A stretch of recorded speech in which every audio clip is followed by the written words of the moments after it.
नमस्कार विद्यार्थियों, हिंदी कक्षा में आप सभी का स्वागत है।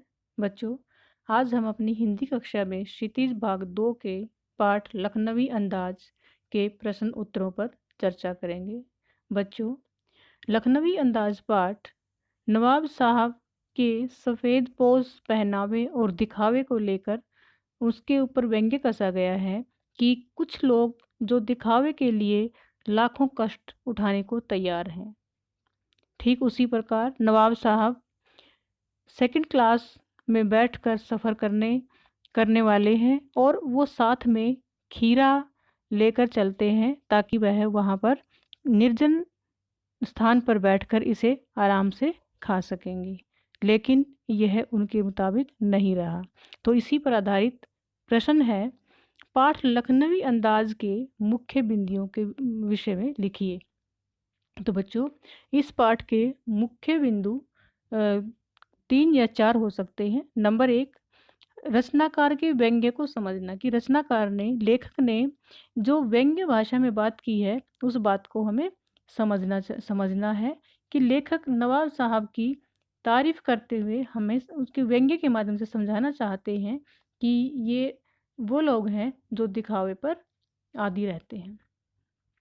दिखावटी या कृत्रिम जीवन जीना, बिना तथ्य के कहानी लिखने या बनाने की कला को सीखना और समाज को आडंबर युक्त व्यवहार करने वालों से परिचित होना।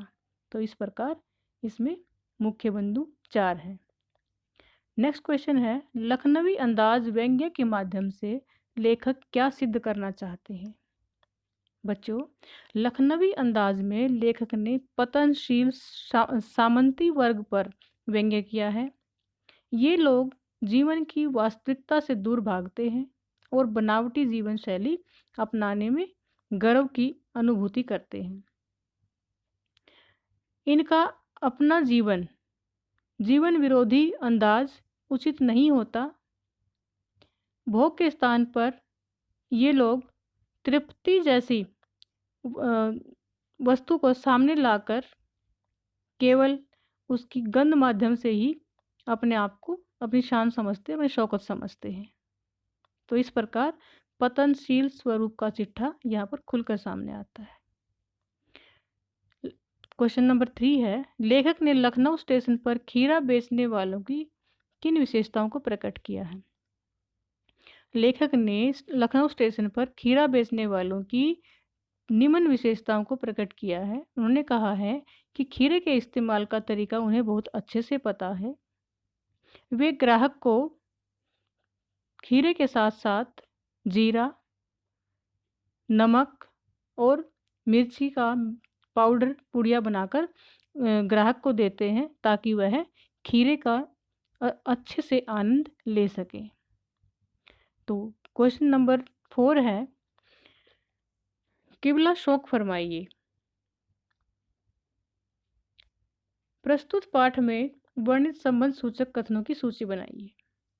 तो इसमें कई तरह के सूचक शब्दों का प्रयोग किया गया है, जैसे आप यह लीजिए, किबला शौक फरमाएंगे कि इसका मतलब है आप यह लीजिए, कृपया आप यहाँ बैठिए,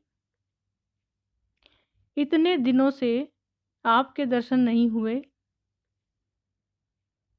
या आप क्या खाना पसंद करेंगे। इस तरह के शिष्टाचार सूचक शब्द जो है वो हमारी मातृभाषा में बोले जाते हैं और शौक फरमाइए इस पाठ में प्रयोग भी हुआ है। ये शिष्टाचार शब्द सूचक हैं।